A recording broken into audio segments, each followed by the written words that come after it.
আদি শঙ্করাচার্যের 4 জন প্রধান শিষ্য ছিলেন।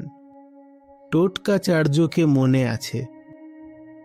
এটা সেই ছেলে ছিল যে সেশনগুলোতে কিছুই বুঝত না, আর ওগুলো কোনো সাধারণ সেশন ছিল না।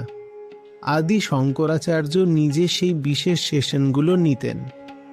তবুও তাদের মধ্যে একজন এতটাই আলাদা ছিল যে সে কিছুই ধরতে পারত না। সবাই এক প্রকার তাকে নিয়ে আশা ছেড়ে দিয়েছিল। বলতো, এই ছেলের কোনো ভবিষ্যৎ নেই, সে কোনোদিন গুরুর মশালধারী বাহক হতে পারবে না। এই ছেলেটা কিন্তু আদি শঙ্করাচার্যকে বড্ড ভালোবাসতেন, তাই সেশনগুলোতে কিছুই না বুঝলেও সে সবসময় ওনার সঙ্গে সঙ্গে থাকত।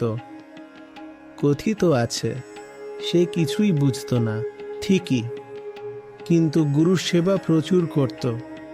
তারপর একদিন হঠাৎ এমন কিছু ঘটে গেল, এই ছেলেটি এসে কয়েকটি শ্লোক উদ্ধৃত করে শোনালো, যেগুলো আগে কেউ কখনো শোনেনি,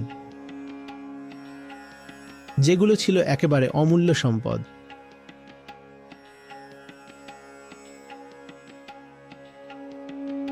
তারপর সবাই যেন হঠাৎ করে আতঙ্কে জেগে উঠল। এই গাধাটা কিভাবে এই দুর্লভ জ্ঞানের সন্ধান করল?